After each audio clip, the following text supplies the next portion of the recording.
जी मित्रांनो, 2025च्या पोलीस भरतीचे ज्यावेळेस फॉर्म भरायला सुरुवात होणार आहे, त्यामध्ये संपूर्ण डॉक्युमेंट तुम्हाला फॉर्म भरायला तुमच्याजवळ असणे अत्यंत आवश्यक आहे.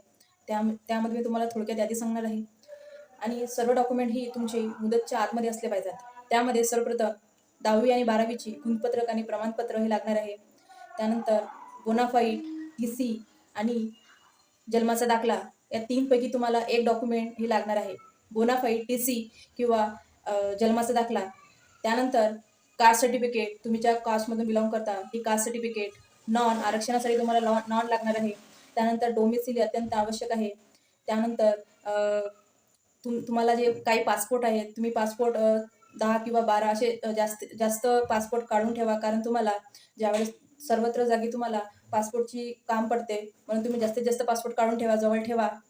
त्यानंतर जर काही पोलीस पाल्य असतील त्याचं सर्टिफिकेट तुम्हाला लागणार आहे. त्यानंतर काही सैनिक पाल्य असतील त्यांचं पण सर्टिफिकेट लागणार आहे. जे काही खेळाडूमधून असेल ते खेळाडूचं सर्टिफिकेट तुम्हाला लागणार आहे. आणि त्यानंतर काही विद्यार्थी प्रकल्पग्रस्त असतील तर त्यांना ते सर्टिफिकेट लागणार आहे. सर्व सर्टिफिकेट तुम्हाला फॉर्म भरायच्या वेळेस लागणार आहे. आणि मेन म्हणजे नॉन ही आपल्याला आरक्षणासाठी असते, तर नॉनमध्ये तुमची ती मुदत चालू वर्षामध्ये असली पाहिजे. आता ही 31 मार्च 2025 ही तारीख गेलेली आहे.